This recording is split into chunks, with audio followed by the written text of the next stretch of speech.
Welcome to the Men Are Forged podcast. I'm your host, Cartwright Morris. Men Are Forged is about helping men in their 20s and 30s get unstuck and define their purpose and discover more of who they are. So if this is your first time listening, go to menareforged.com and subscribe. You get with that a free PDF to download of how to define your purpose. And then you can find other resources as well on there through the podcast, as well as coaching and courses that I offer. So go to menareforged.com, click subscribe, as well as listen to some of the other episodes that I have on and some of the amazing guests and some of their stories of how they define their purpose that could help you define your purpose today. So thanks for listening. All right, well, welcome to the Men Are Forged podcast. I got a great guest today. I'm excited for Ben Higgins. Ben, I can give you an intro, but I feel like there's just most of you people know you from The Bachelor, but you got a book called Alone in Plain Sight, Searching for Connection. When You're Seen by Not No. That's a long subtitle. That's a good little subtitle there. Yeah, it's right behind your shoulder there. But also, man, dude, you're kicking butt with your coffee company, trying to end poverty all over the world. That's freaking awesome. And then you got a new podcast out, Hope Still Wins. And I look forward to just talking to you about all of it. So, let's dive in. Yeah, let's dive in. It'll be good to talk it through. I haven't talked through it all in a while. And sometimes, it's fun to sit back and talk about how everything gets created. Yeah. So, thinking about all those things, did you ever think 10 years ago that you'd be doing all this? And no. Oh, heck no. 10 years ago, the reason I even went on the show was because I was looking for some path forward. Everybody kept telling me, you have talent or you have value or I had a college degree. And, everybody kept saying this is going to be awesome. And then I was 4 years into my job. And after college, I was like, I don't feel any of this. And so, no, I wouldn't have. I'm very thankful that I get to work on these projects now as my job. It's a gift that I forget how much of a gift it is often. Yeah, that is cool. Because you are just. I just listening to your podcast. Just the idea of hope still wins. How that's encouraging message today for sure. So I usually start with this question because it's just which I imagine for you. With all my guests is I think about you and your story is I've heard so much you're very well known on The Bachelor for being one of the more mature guys on the show. And I got to think man, this guy probably had deep down respect for women, had an upbringing where he learned to mature. And so I'm just my question I always ask, what were your early influences before adulthood? What really shaped your thinking, especially related to relationships and women and all that kind of stuff?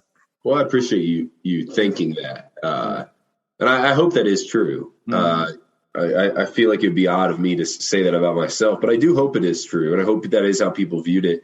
The biggest things for me growing up, I had an incredibly strong family. I'm an only child. My parents, I was just talking about this the other day with them. We spent the holidays together. And one of the best things they did for me was they allowed me to have opinion. And I think a lot of where my respect for people came from was because I was able to ask the question why, or when things didn't make sense and what they were telling me on why I should be cleaning my room or, why I should be, not stealing or not lying. I could always ask follow-up questions. I could argue a bit, and have a little combativeness within the household so that I could form my own opinions or I could hear them out on why they had so strong values. And it always allowed me to be very intrigued with the simplest of conversations because those simple conversations oftentimes allowed me to learn the most. So my family obviously is big. My friendships were super important to me through sports and through my parents really desiring that because I was an only child, for me to get out of the house and for me to go to sleepovers and be there with my friends and cause trouble and do crazy stuff. They became brothers and sisters to me. And my friendships really helped me gain a community that I didn't have necessarily at home because I didn't have any peers at my age. And then the biggest thing is my faith. My faith was really important to me. One, I think as a kid, because it just sounded really good. That I had a God that loved me.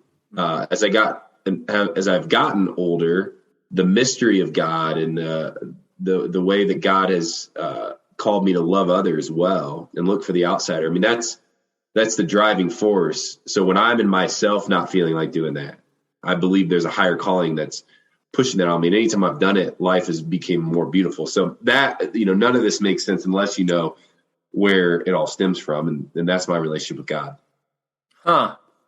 Yeah. So where do you see that mostly being shaped in your life, especially early on? Was there a pain moment where you, I mean, if you're like me, it was growing up very similar. Yeah.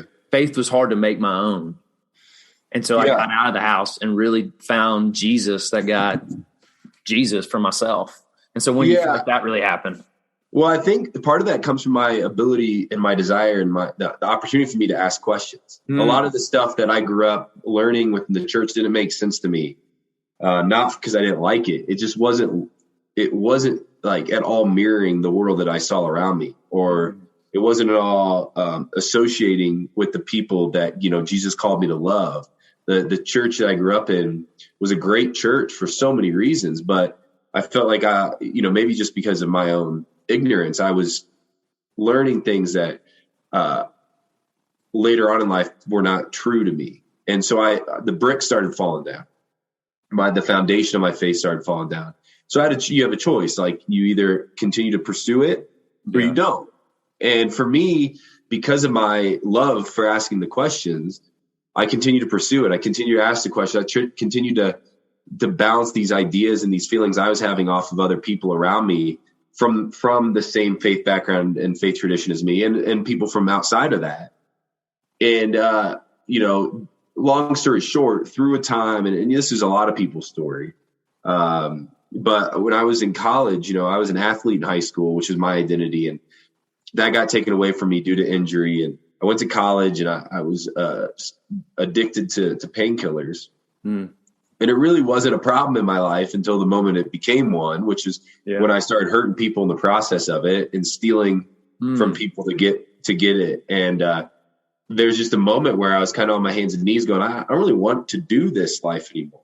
The way I'm doing it, at least. Like, this isn't that fun for me. I feel confused. I feel disconnected. I'm numbing every pain that I've ever. So I'm not learning anything new. It's kind of boring. And I kind of hit my knees and I said, God, I actually did this. I looked at myself in the mirror. I remember the moment. I looked at myself in the mirror. I looked at myself in my eyes. Powerful, powerful thing to do if you've never done it. And I just remember going, this is not the man that you ever dreamed of being. This is not the man that God ever created you to be. And in that moment, I said, God, if you're there and you're real, like, I need your help. And I meant it. Like, I was pretty done, and God showed up. And so then it was really the choice to start rebuilding off of what I knew of God, that God hadn't given up on me, that God was still with me, that God still cared for me.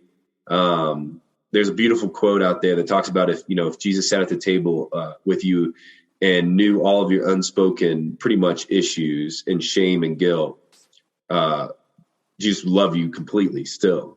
And that's kind of how I felt in that moment. And so then it started my whole new journey of rediscovering who I was in God's eyes.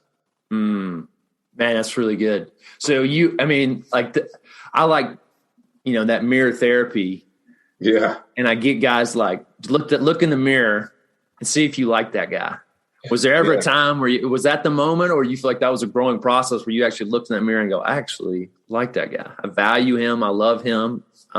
Maybe not as much as God does, but did it ever come to that time for you? I think I would be lying to you if I said at that moment, I started to look at myself and go, I like this guy.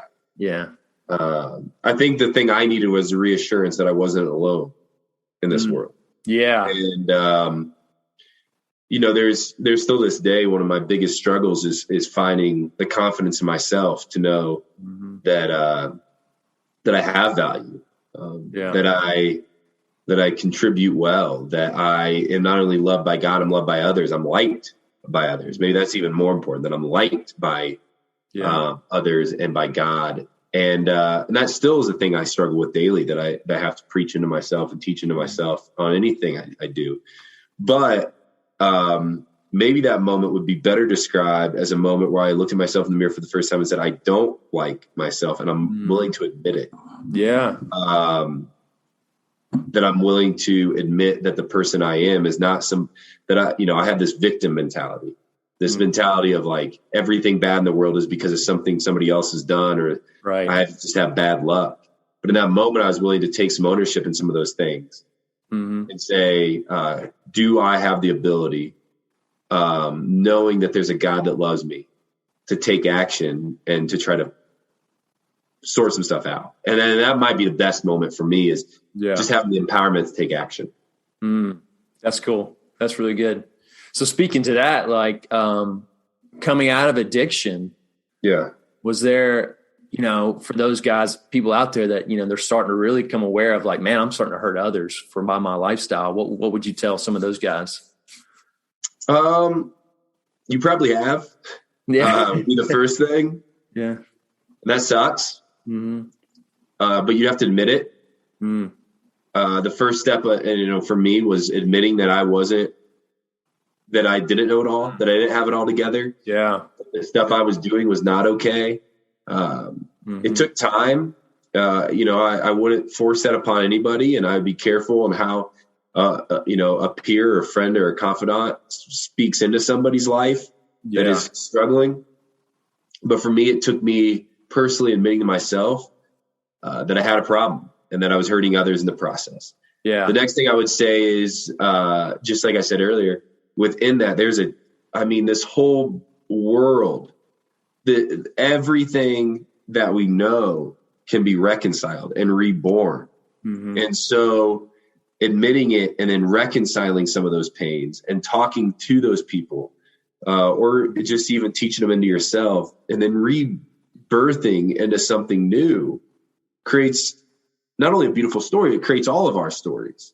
Yeah. I don't want to preach, but my whole life is built on the idea that resurrection has existed since the beginning of time. And so if we can't, if the God of love shows us a symbol of resurrection, I have to believe that we have that same opportunity to resurrect our own lives. And so for me, that got me fired up. Like when I heard that, when I was feeling at my lowest and I was feeling incapable of moving forward, or I felt like I was just causing a path of destruction, for somebody to speak into me and for me to believe that there's an opportunity for resurrection in my life, that fired me up. And I believed it. And I would like to think that my life has been changed because of that belief. Yeah, that's good. Yeah. And so really looking back at that time, did you feel like putting the redemptive nature of Jesus on that part of your life, did you feel like you learned a lot about who you were that was a roadmap to who you are today?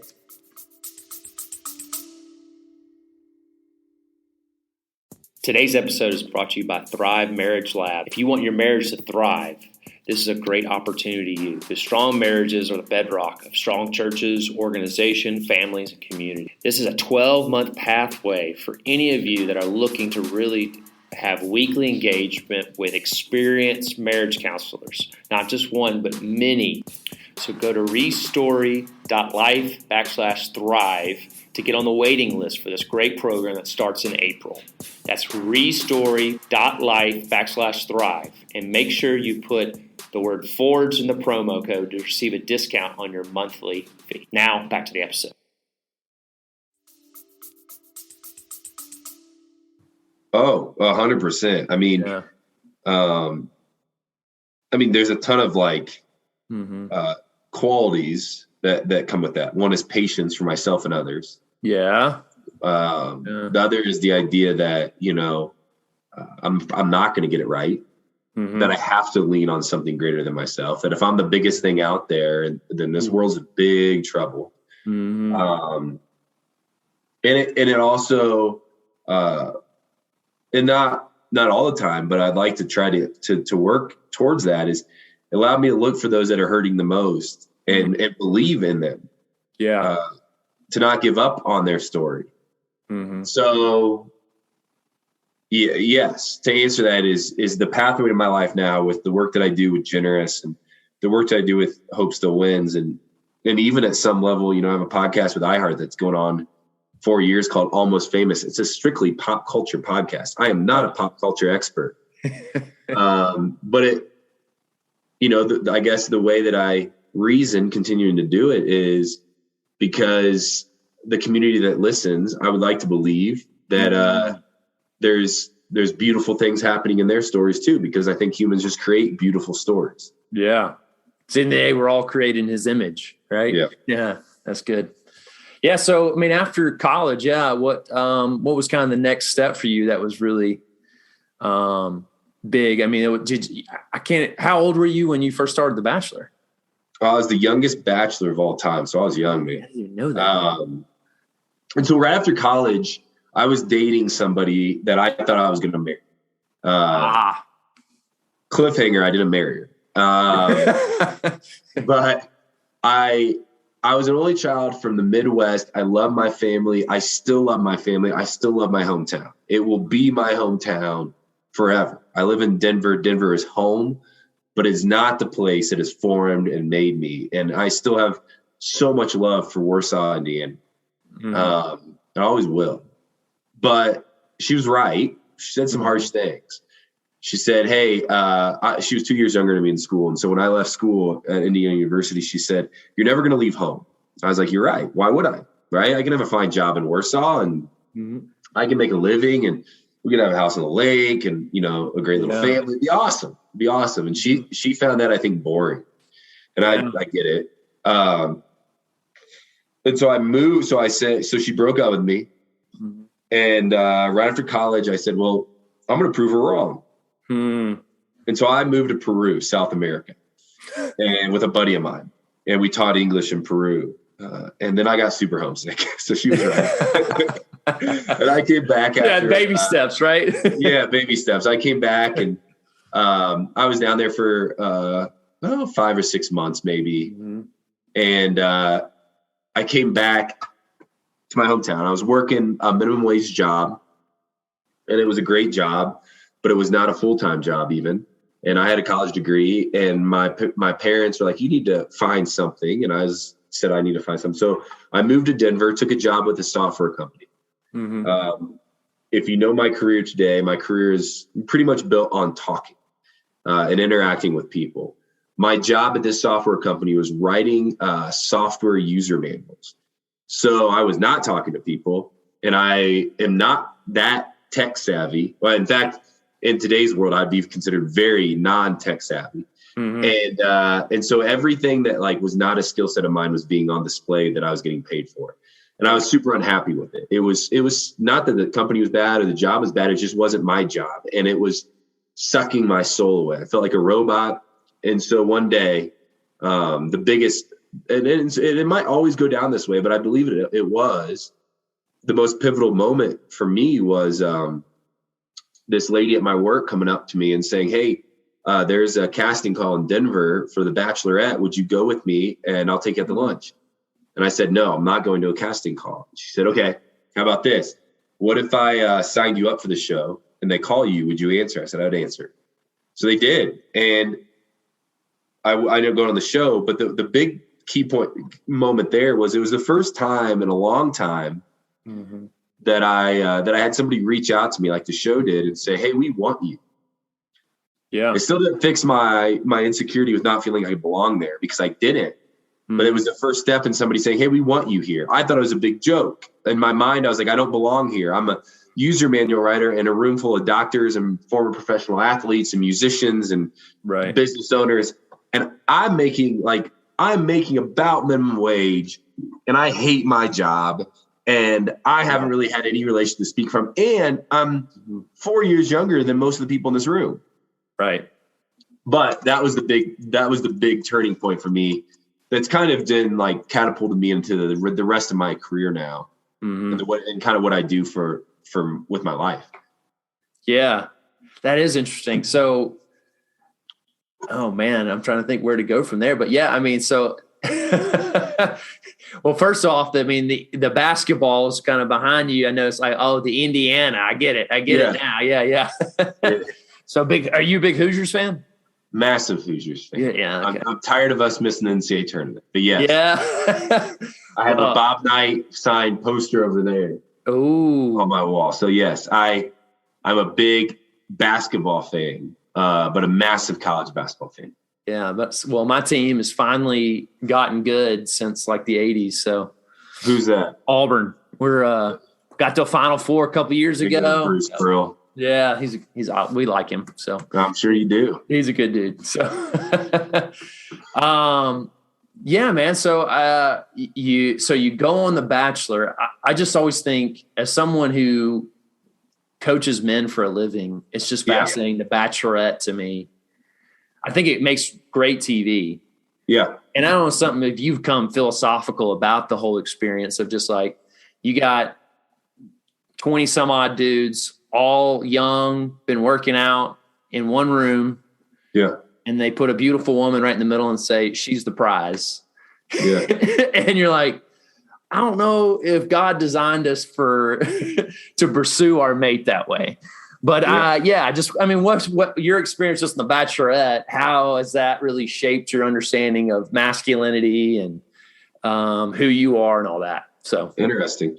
Yeah. Well, I cannot disagree with you. It is not traditional. Right. And I would be interested to ask the people who've gone on the show, how many of them viewed it as an experience, or actually, when did it set in that you were dating this human? Right. Because for me, it took a long time. For me, it's a frat party until it's not. And then, the show changes course. So how did it change my view of masculinity? Well, as I mentioned a little bit ago, just my personality type. And I know I will always struggle with this. This is not a pity party for me. I will always struggle with the insecurity of feeling like I do not belong. I mean, I wrote a book about it. Right. I will always feel like the outsider. I have to combat that with truth, which is like, I do belong. But I have really high highs and really low lows. My medium, my ability to operate in this world when I'm really healthy is at a level playing field. I have to really work every day for that. Yeah. And so what the show did for me personally, which I do believe is a gift from God, was it was the first time in my life that I was pulled away from everything I knew into a world I did not know.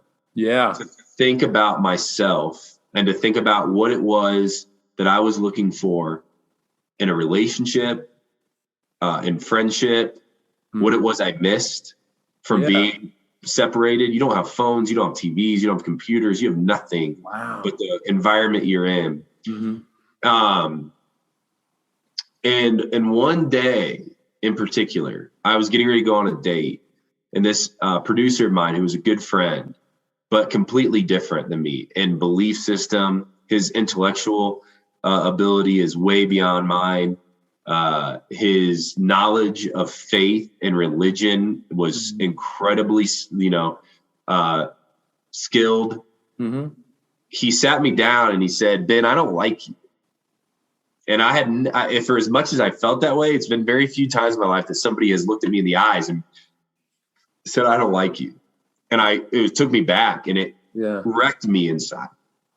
And I said, "Why don't you like me?" Which is the first time I'd felt freedom to ask that question to somebody, because he said it to me. And he goes, "I don't like you because you don't allow me to get to know you. You're a wallflower. You stand on the sidelines. You say the right thing at the right moment. You speak up when it's necessary, and you stay quiet in moments where you could become controversial or you could cause issue. You're a wallflower, and I don't know you.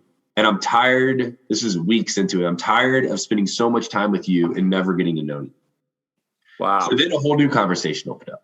Yeah. Why do you feel like why do you feel like I don't let myself be known? So 4 hours later, we sat down for this conversation. 4 hours later, we're still in it. And I came to the conclusion that I felt unlovable. I felt unlikable. I felt like when people really got to know me, they were going to pull away from me. Mm-hmm. So obviously going on a show where criticism is people's main source of entertainment is a really hard experience for somebody. It had to build some callous in me. It had to help me ask myself the question, who am I when no one else is looking? Who am I that I can be proud of? Who am I when I wake up in the morning? Who am I going to be at that point to my future wife, to my friendships? And so here's to answer your question. The biggest thing for me was a place to become vulnerable as a man. I'm not talking that we have to get on our hands and knees and weep and cry and to feel all the things that, the world wants to tell us to feel. But just the ability for me to open up to somebody else across from me and say, hey, I do struggle. I do have issues. I do feel this way. I do think about this often. And for that to be the desire of this man to get to know me more. Yeah. Was something now that I've taken with me for the rest of my life. And my friendships have gotten deeper because those same kind of conversations exist weekly for me. Yeah. Dang, that is we all needed that in our 20s. Someone just be direct and open of like, stop being an inch deep and a mile wide, That's really good. I mean, what do you felt like was the reason why you were so distant, wouldn't let people in, or even to that next level? Was that because you always felt like an outsider? And maybe what was the origin of that? You've always feeling like you were an outsider. I've tried, when I wrote my book, I tried to dissect it down to where is the origin of this. I couldn't exactly find it. I had scenarios that I remember in my head of validation for why I'm an outsider. Yeah. I also think, my faith played a role in that, where at times I was hearing the message of Jesus as I, as a human, am scum and I am awful and I'm lucky that God loves me. And I feel like for as much as that's been preached, it isn't true. It is not Jesus' message. It never was Jesus' message. It can be twisted a little bit to feel like Jesus' message. Right. It's not. No. But that was a message I was hearing and receiving, even if it was being spoken to me or not. Yeah. So if the God that now supposedly loves me is also the one that I'm lucky to even be thought of by. Yeah. And the more that, my life continues, the more sin I place on and the more hurt I bring into it, the more lucky I am that God, has somehow said, okay, you're fine. It was confusing to me. And so if that trickled down into my relationship with friendships. And so as I admitted that, I think the biggest thing for me was a fear that I was a fraud, but I was a good fraud. Like I was the fraud that you would like. I was the fraud that would speak up at the right times. And if I really freed myself up to be who I was, you would stop liking me. And that scared me. It scared me because at the time, I don't know how much I liked myself. And at the time, I didn't want to go through this world without community. And so it rang true. And I remember it. And today it does less than it did then. It rang true in every encounter I ever had. I felt like misplaced in everything that I did. And so once I admitted that, at least I could start to heal, because I don't believe we can heal from anything we don't identify. And once I identified it, I could start to work towards it and understand that it wasn't a healthy mindset. So what mask did you use in those situations? I mean, I know a lot of guys, it's success. Was it being the really good guy? Was it being the athlete? What mask would you put up to kind of protect yourself from others? Yeah, it definitely wasn't success. Yeah, right. Yeah. I think it was just more than a good guy, like a peaceful guy, a guy that wanted peace, a guy that wanted to be involved in the good moments. and not there for the bad, which I don't believe is living our full human experience. And so just, the nice guy, maybe, the boring guy, the guy that would show up when things are good and then slowly slip away, not neglect, but slip away when things get hard. That was the mask. And people typically, at least up front on a show with 20 some people, like the one guy that's stable and that's bringing peace. Yeah. Right. It comes down when you have to ask yourself the question, how much time am I going to spend with this guy alone, one-on-one, and what's he going to be like? That's where it got hard for me because I couldn't hide any longer. I couldn't. Yeah. I didn't fit in those moments. So, The Bachelorette wasn't an easy experience, but it was a good experience because you grew up through it. Is that kind of what you're saying? Yeah. I mean, for as odd as it is to say about my life, it was a good experience. Yeah. I have nothing but great things to say about my experience during that time. Yeah. I don't know what else would have switched my gears. I don't. I don't. I don't know what would have changed my trajectory. Man, that's interesting. I mean, God wastes nothing. He uses everything, doesn't he, man? That's pretty cool. Do you feel like your heart was like asking God for something in that moment, in that season, or going into that show of like, you know what, I'm open to anything? Or was it you just felt like he hits you even though you weren't asking for it? Yeah, I mean, I think a lot of it was I was just inwardly crying for something, a new job, I was just I was looking for anything. I just don't think anything would have hit me across the face as hard as that experience did. Right. But I was asking for something. One of my buddies after that said, "Hey, you just said yes, and God used it." And I think that's true. Like some random weird thing got placed in my lap, and I said yes to it. One, because I didn't have a lot of good reasons to say no to it. And God used it. Yeah. I was completely out of water. I was completely uncomfortable. I was so unfamiliar with anything that was existing in that world. Yeah. I mean, I had never been to LA in my life until I flew there on a plane and they pick me up, they drive me and I see the Hollywood sign and I'm feeling either super cool or super weird. So I was a fish out of water and God used it. Yeah. That discomfort, how it's so necessary. Yeah. We all need that, especially in our 20s. And so because of that experience, did that lead you to saying yes to being the Bachelor? Because you felt like enough solid in who you were that you could be the focal point of a whole show? I would love to say that yes. I would love to say that. All right. Give me your version. How did it happen? I mean, I think I felt stronger. Yeah. I knew I desired to be a partner to somebody. I also was in a season where saying yes to something I knew was changing my life for the better. Yeah. And so when that opportunity came, I had to believe that God was going to use that too if I said yes to it. And that's just not saying television. Like even in my life today, I'm very hesitant to say no to things. I have to really keep my yeses yes and my no's no and think through both decisions because I said no to things looking back on that I know could have been used for something terrific. And so I just said yes. Now, I'd be lying to you if I said also the idea of being the Bachelor did not excite me. 6 months before, I was sitting on my couch in Denver with no friends and no relationship, just thinking about the time that the girl said, "You're never going to leave home."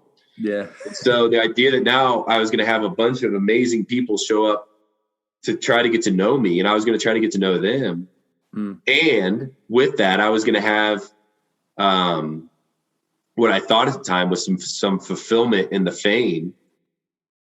That was good to me. Now I've realized now that fame has fulfilled no aspects of my life. Right. But it was exciting for me. And so I said, yes, I think with all those, things contributing. Interesting. Yeah. So you've mentioned that before. I mean, that just community, feeling like an outsider. Did you experience a level of community that you've never had before through being part of the show? Yeah, I think so. I mean, they're really good at when you're the Bachelor. I'm sure the Bachelorette. They pump you up. I mean, they make you feel like you are king of the world, that you are everybody's cup of tea, that you are the best thing to come through ever. And now years removed, I know that that's a really good strategy, but it's not true. Right. But I think I felt community there. I just still didn't feel like I belonged, and I still don't think I did. I don't know if anybody does. I don't know anybody that was like, "Hey, I really belonged." Right. On a Found my reality people. show. Right. Yeah, those are my people. That's what I'm all about. That's my calling in life, is to be on reality television. Like I don't know. Yeah. But I think the acceptance, the time for me to spend getting to know people, being surrounded by people so different than me, right, all helped me kind of reshape my view of the world and my view of people. And it helped me become friends that were in my wedding, at my wedding, with people that I never would have ever associated with or had contact with if it wasn't for that experience. Yeah, that's good. So now, yeah, I mean, what would you say the biggest lesson you learned from being the Bachelor? Well, now it'd be that no amount of fame is ever going to fulfill. Yeah, yeah. And I got to teach myself that most mornings when I wake up and I see social media and I see peers doing some new thing or hosting some new show or seem like they're, the world's perfect for them. I still got to tell myself that, because that truth quickly slips away from me often. I think I also realized that everybody has a story and everybody's story is worth telling, including my own. And the weirdest thing for me, I remember I was standing up at a church doing a talk, and it hit me all of a sudden, out of nowhere. Like, this was not planned. And all of a sudden I was standing up there and I was like, the weirdest thing about doing this talk today? Because I just felt like I had to say it. I was like, the weirdest thing is these same ideals and ideas have been a part of my life since my early 20s. And now, because I'm on a reality television show, I'm getting paid to tell you about this. That's weird to me, that my voice somehow matters more now, or at least it seems to matter more now because I was on television than it did before I was on TV. And so I can take that in, and trust me, I love talking to people. So I don't want that to go away. Right. That's something I believe that is a special gift that I love to do. However, if you look at the flip side of that, we got to start listening to the people crying out the most, who don't have the platform handed to them. Like I was handed a platform, I was gifted a platform. I did nothing to deserve this, other than say yes. I got paid and I got following because I agreed to date a bunch of people at one time. And for, and I hope people would say, hey, you've used it well. And I hope people would say, well done, since then. But it does make me go, okay, for the people who don't have that, let's listen to their cries as well, and the injustices that they see in this world, and their desire to love God and love others. Yeah, that's good. So, I mean, I'm so fascinated because it does seem like you have such a good perspective on the whole experience. And so I'm very curious, what, now that you're married, and you've had such a public romantic life, but then you didn't marry someone from the show, which is like, so what did you learn about love, man? What did you learn about loving a woman and being a man, being a husband in that experience, Yeah. Well, one is, I don't think my wife now answers my DM, because I DM'd her, unless I had a following, because if not, I'm just one more dude, slipping. So that's lucky. There's so much I've learned about love. I so admire my wife and the human that she is, and the human that she is to me, and her desire to care for people. She's incredible, and she doesn't make this hard on me. But it's pretty easy to love her, but it's also a commitment to love her. And And so with that being said, I've learned, the show, or even in my 20s, when the girl that I was with when I left for Peru, I was holding on to the fantasy of it, the fairy tale of it, the feeling of euphoria and bliss. And those first couple dates where you're so nervous and so excited, and then you see him walk into the room and the world stops. I was holding on to that. Yeah. With my wife now, I have those moments still. They happen. They just don't happen all the time. Right. And there's a beauty to that. There's a new depth to that. There's a new kind of feeling to that. And I love her because I know her, and because I'm getting to know her better, and because I always get to know her better, or at least I'll try to. So the one thing is that I've learned is I've ripped away from the fairy tale. I'm not married to my wife because of the euphoric feeling all the time. That doesn't sustain, that fades. Yeah. The next thing of love is that and I'm learning this now after just a few weeks of marriage, but years dating her, is stripping away at some of the non-essentials that I held on to. I was single for a lot of my life. I was living alone for a lot of my life. I had a moment in my life where I felt really cool and a really big deal. Yeah. And I'm needing to rip away at those, to take those to the side, and to humbly come to my marriage and to my relationships with my friends and my family, and just understand that we're all in this together. And that I hold nothing over, especially my romantic relationship with Jessica. Yeah. So that's another big thing. And the final thing for me, my view of love has changed, where being with Jessica, and she's made this easy on me. It allows me to love other people better. She has, and it was important for me to find this type of person. But, with any work that I do for people that are hurting, she holds no barriers to me doing that. In fact, she throws the doors wide open. She says, go. She encourages, she supports, she loves me through it. She loves me hard when I'm struggling with it. And when Generous maybe doesn't have as good of a quarter as I was wanting, and I'm fearful of what the future will hold, she sits with me. Yeah. And she's not going anywhere. And so I say that I hope to do the same for her. In my view of love, oftentimes the love is sitting in those most confusing moments where things aren't working out like we thought they would. Yeah. Yeah, man, that's popping that bubble of like fantasy. That's really, I love the way you put that. Were you ever a rom-com guy? Did you ever watch rom-com movies growing up? Matters was one. I'm a big How to Lose a Guy in 10 Days fan. Okay. Yeah. I mean, like I could name off a few of them here, but not a massive rom-com guy.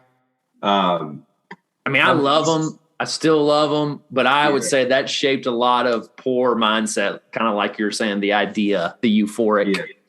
I'm easily influenced by movies and books. And so if your question is, hey, if you watched it, would I be? Yes. Yeah. And I'm never against watching them. But yeah, I'm easily influenced. Yeah. Huh. Okay. That's good. Well, I got another question, man. I'm fascinated because with the platform, being a Christian guy on the show, have you deconstructed your view of church or the church as a whole, especially in America? Yeah. So Oh, so that, judging by your response, man, I'm curious what your thoughts are.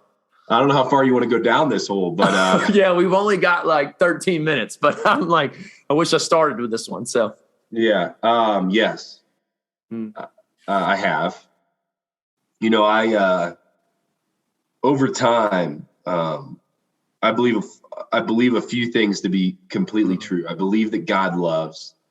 I believe the world, and I believe that is truth, because the world that I've operated, when I said things weren't mirroring the world I saw, I've only seen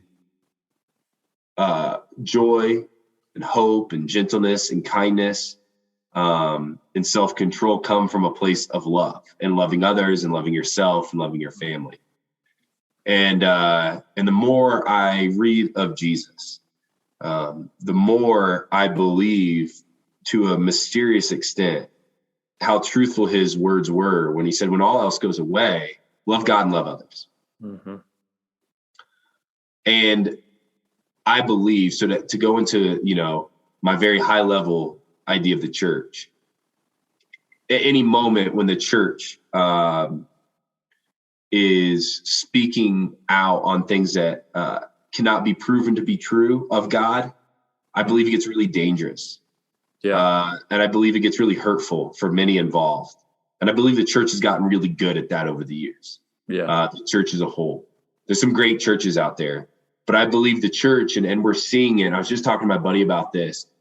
We're seeing this change in Christianity where we're switching from just saying good words and bringing in people. And I think that's so important. I think it is to have people come into community, into a place where they're loved and accepted, but to a place where there's a genuine desire to speak from a place of truth. And if that truth isn't coming from a place of deep love for God and a deep love for others, then it needs to be pushed aside. Yeah. My parents, are, I think they would define themselves as evangelical Christians, which is a big word or a big kind of umbrella now. Mm-hmm. And, like it or not, it's getting good press and really bad press, the evangelical Christian community. Mm-hmm. And my parents were finding it hard to fit in a church setting because things were being spoken and done from a stage that they didn't always agree with. And they felt like they were being pushed aside. And so what they found is this home church idea, this church where they bring in a few people and they discuss and they talk and they fight and they hold each other accountable and they discuss some of these big issues that should be discussed and and there should be discord around those in a community of people, that it's a safe place coming from a place of love. And I believe that's the future of the church. I believe I go to church anytime I sit down with my friends in a meeting or my friends over a drink, and we start talking about loving God and loving others. We start talking about fighting poverty. We start talking about bringing people out of sex trafficking. We start talking about the injustices globally, if it's the civil war in Ethiopia or if it's the civil war of social media here in the US. Like, I believe that's going to church, and I believe I grow a lot from that. And I believe God's in the center of that. Mm-hmm. And so, my view of church is being deconstructed because I go to church a lot more than I thought I did. That's so true. Where two or more are gathered, I am there, right? Yeah. That is something I think, growing up, we definitely missed the whole idea of we are the temple of God, where I felt like it was always like the building. Yeah. And that's interesting, man. Because I imagine you have a unique perspective on that. Like most millennials, we've been deconstructing it. And unfortunately, I know too many people who have left the faith. Yeah. But deep down, at the end of the day, it is just like, man, presenting the love of Christ. I mean, that's what I love about John 13. Like, love others as I have loved you. Like, he gave us the ability to love others like him. He gave us the ability, but also the calling. Yeah. That's exciting for me. Like, when people wonder what their purpose is, the easiest answer to that is, I can't tell you what your career purpose is. I have no clue. I can't even tell you if you're meant to be in relationship with somebody romantic. I can't tell you that. Yeah. What I can tell you is, though, the only clear calling I've ever gotten is to go love others and to look to the outsider and to sit with those who are hurting. And so for me, I believe, I know a lot of people who have left the church. In fact, most people I grew up with have left the church. Yeah. I don't know anybody that's left Jesus yet. That's good. Yeah. I don't know of anybody who's given up on the ideas and the thoughts and the feeling and the desire to be known and to know a God. And so that gives me a lot of hope. Yeah. As soon as people start leaving Jesus, I'm going to have to ask God some really hard questions. Yeah. But I haven't met anybody like that yet. And I think part of that is because, we're a bunch of humans. We're working and trying to figure out how to hold a budget and to bring more people in and to build a building. And that's all good. I mean, that's not bad things. That's great stuff. but it also can be distracting. And that's why I think people are holding on to Jesus, because they see something in Jesus that makes us go, I hope it's true. Yeah. I mean, I hope it is. Because I think you hit on a great point is true. We grew up with a lot of truth, a lot of rigid truth, but there wasn't a lot of fruit with it. No. Like you're saying, like going in, changing poverty, getting people out of sex trafficking, like real fruit, healing people, like actual true ministry where people's hearts are coming whole. Yeah. But because real truth only comes in love, right? And I think you just nailed that, man. That's really good. And I think people who have met Jesus experience that. And no matter what church you've been in, you ain't leaving that. I mean, you can look through the history of the world, but let's, one that we're fairly familiar with is, the history of the United States. And you would see the church doing tremendous things to fight injustice, to bring healing spiritually or medically with hospitals, setting up education and school systems, advocates for those who are, feel like they're on the sidelines. Mm-hmm. Can't get away from it. Like you said, we can talk a lot, but there's action also associated with it. God has given us all the ability to take action on some of these things. And that fires me up. That excites me, because I believe the closer we get to Jesus, the more empowering and empowerment we'll feel to go out and fight some of the world's greatest pains. Yeah. Yeah. Like, I mean, you think of stories of just like, even the early church, they would just walk in knowing that death was a certainty, but yet still like that. Is that kind of the faith you're talking about? We're going and dressed knowing on the other, there's no certainty other than being with him in eternity. Well, that, and the idea that on this earth, we've been called to bring the kingdom of God here the best we can. And so here, as we take action to love others well, that's exciting. I mean, that's, it's pretty cool that God has entrusted us to love humans well. And get me fired up.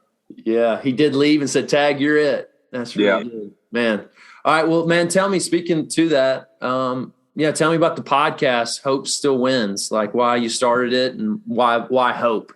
What is hope? Well, I started with the same thing we're talking about. So I was sitting in the pandemic, seeing people yell from one side to the other. I felt like Jesus' name was getting thrown around in all sorts of conversations that I didn't even know Jesus had opinions on. Yeah. There was social wars and cultural wars going on amongst dialogue. Yeah.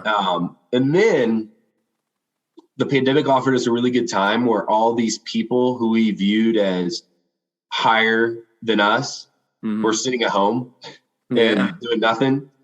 And so I started Hope Still Wins with the hope that I'd have people from all different faith backgrounds, all different traditions, all different experiences in life, pains and regrets. And I'd sit down and ask them about their story and why they believe what they believe, or why they came to conclusions they have, and to why they do what they do. With the hope that through that, they would maybe become more relatable, that we could start seeing ourselves in all of us and start wanting to hear other people's stories. So that's Hope Still Wins. We sit down with incredible thought leaders who have a story to tell. And my hope is that we just come together and learn from each other. Man, that's good. Yeah. You got some all-stars on there. It's pretty awesome. Yeah, it's been quite the experience. And today I even sat down with somebody who is the founder of the Poopery company. And she tells her story. She was bankrupt at 38. It was like her third bankruptcy at 38. She was divorced like 3 times. Mm-hmm.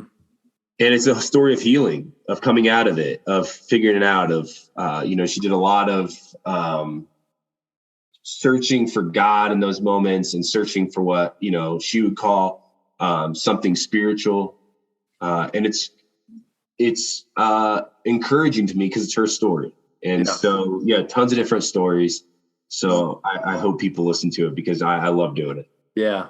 Well, anything else you'd like my audience to know to find you at? Generous Coffee. Go to generouscoffee.com and buy some coffee today. 100% of the profits are donated to nonprofits. I don't make a dime off of it.